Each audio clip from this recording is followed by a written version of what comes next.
Ons is almal wel bewus van Jesus in die Nuwe Testament wat betref tweede kanse.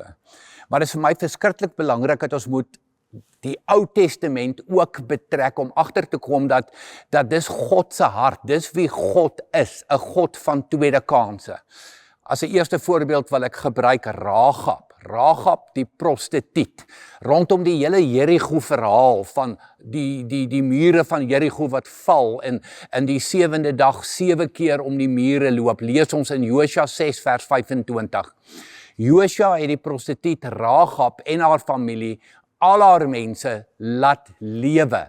Sy het tussen die Israeliete gewoon en haar nageslag woon nou nog hier, omdat sy die manne vir wie Josua gestuur het om Jerigo te verken, weggesteek het. Hoor die tweede kans, 'n prostituut, sy en haar mense draai na God toe en hulle kry 'n tweede kans. 'n Ander baie bekende voorbeeld in die Ou Testament is koning Dawid. Die Dawid wat vir Goliat verslaan het, die Dawid wat koning geword het, maar ook die Dawid wat oorspel gepleeg het. Onthou jy die Batseba verhaal? Die Dawid wat Batseba se man laat vermoor het. Dawid die moordenaar. Maar dan gebeur Psalm 51 waar hy werklik diep berou het oor alles.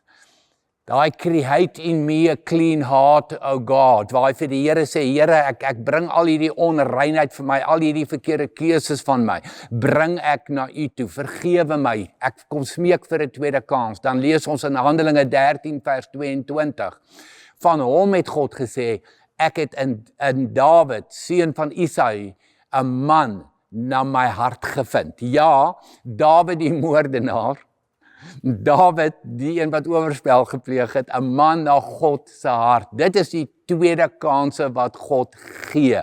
'n God van tweede kanse, ook in jou lewe en in my lewe. En dit is nie net Nuwe Testament nie, dis God se hart, Ou Testament en Nuwe Testament.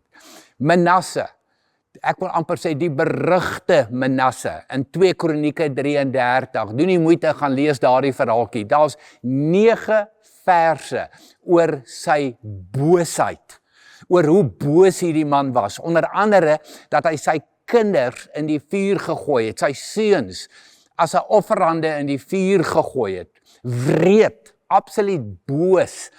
Maar hy draai na God toe en hy kom smeek vir genade om genade. Hy kom vra vir 'n tweede kans.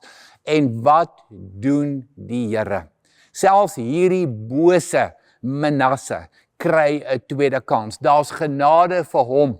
Hoeveel te meer nie vir my en vir jou nie. As ons kyk Ou Testament na Rahab, ons kyk na Dawid, ons kyk na Manasse en nog soveel ander voorbeelde, weet ek en jy dien 'n God van tweede kanse. Draai ook met jou gemors en met jou verkeerde keuses. Draai na hom toe. Niks is vir hom te groot of te erg om te vergewe en vir jou 'n tweede kans te gee nie. Here, dankie. Dankie vir tweede kanse. Dankie vir U hart, Here God, wat ons sien in die Ou Testament en in die Nuwe Testament. 'n God van tweede kanse. Ons loof U. Amen.